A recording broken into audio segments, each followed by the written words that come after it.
Welcome, Harry. Happy to have you in our kitchen, first of all. For the people who don't know you, can you introduce yourself? Sure thing.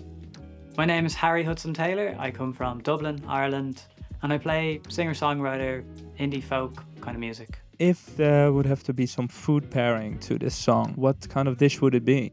Well, the song is kind of like a song written for my inner child. So it's very much like whatever for you is this the food that you loved when you were a kid, like say between the ages of like 5 and 10, that sort of age. What was your favorite food? That's kind of that's the food pairing for it. So for me, obviously pizza, but like specifically, like I really liked leek and potato soup, which is a really weird thing to like as a kid, but my parents called it Batman and Robin soup. So I was like, yeah. That's great branding. That's how you I was do like, it. I want that. Yeah.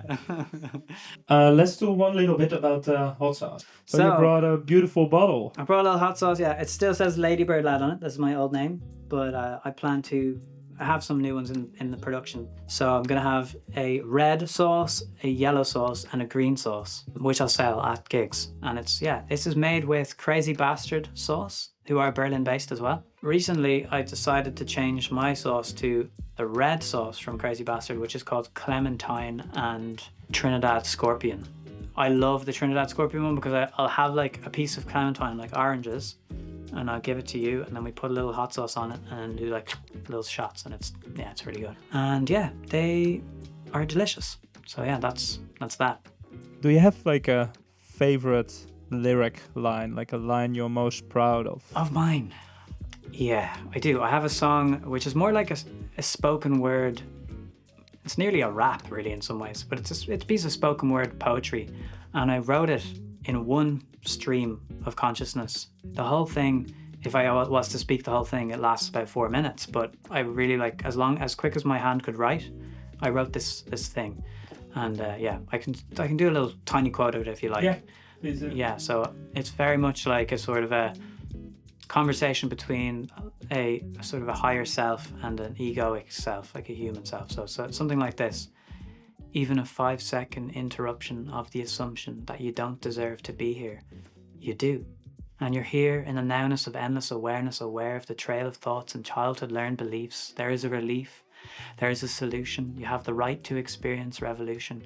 You're greater than the sum of your experiences. They happen to you. They're not you. You, the experience of consciousness wrapped in flesh, the cut wounds that go deep. And I forgot the next bit, but anyway, something like that. It was just this big stream of stuff, and yeah, I can't take responsibility for it except for just putting it down. It sort of feels like it came through me, and that's why it's my favorite thing, because it's like, what is that? Where is that coming from? I love that. Did you write that based on a guitar melody, or did it come independently of music? I was working in a cafe. That cafe was playing hip-hop music all day. So it was just like boom, it was 90s hip-hop, and I just started writing to that tempo during my break, and that was it. Within 10 minutes I wrote this whole stream of consciousness. Yeah. Nice. It's from a song of mine called Dear You, It's Me.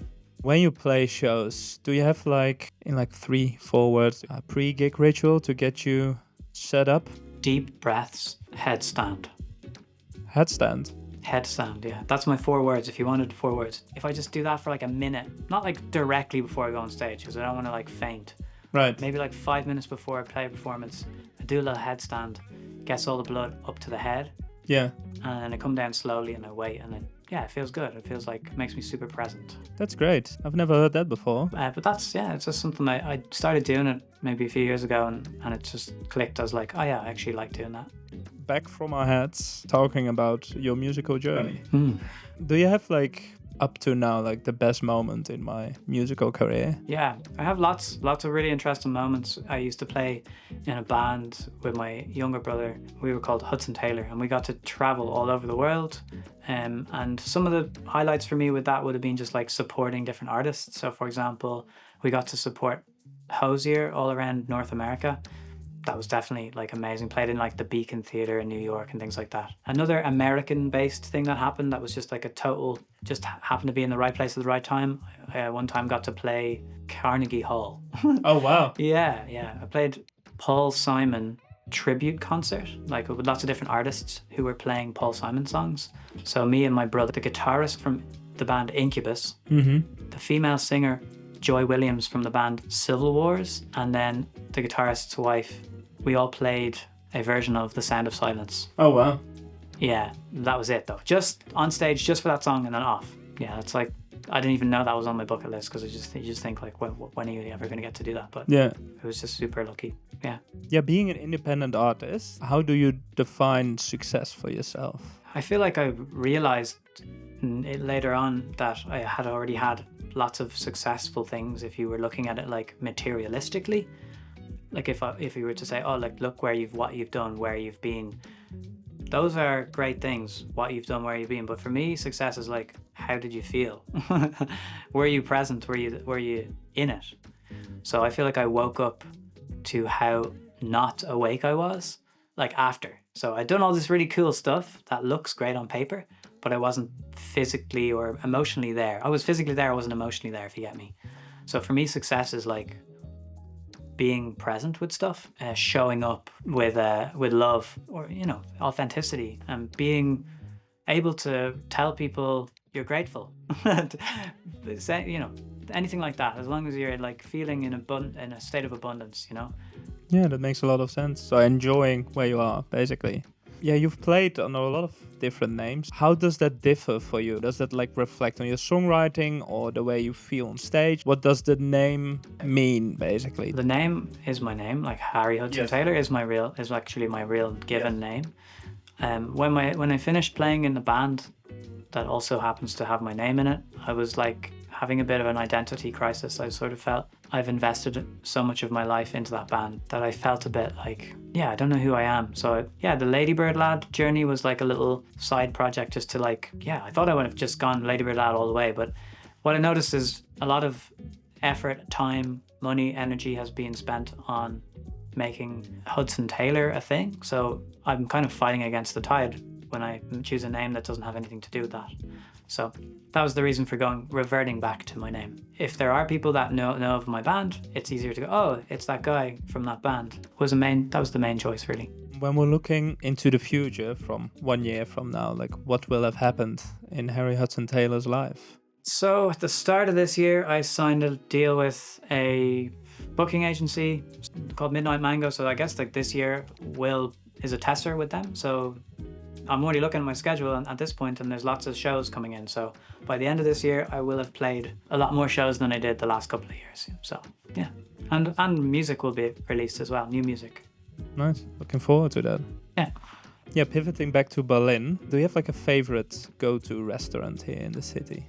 I'll be honest with you, I don't eat out very much anymore, just because I'm trying to save money. But there's two that came to mind. The first is it's probably pretty done, but Burgermeister, all right? Because the first place I ever ate in Berlin was Burgermeister when I was on tour.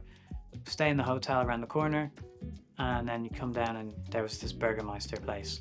So I love that, and I love specifically I like the chips from there, like the fries. Sometimes I won't even bother with the burger, just like I like the fries. It's nice.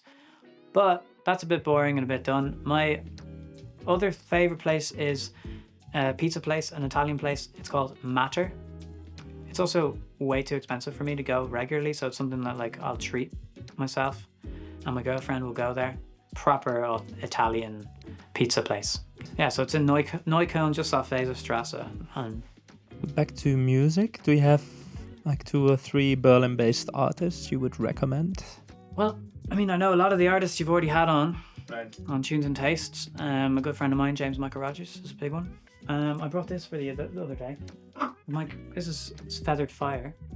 She's great. She's my girlfriend. I'm not just saying that, but she's great because she puts music on only on Bandcamp, and so I respect her for that. And I help kind of produce and mix and write some of the songs. So yeah, big shout out to Serafina, who makes music under that name.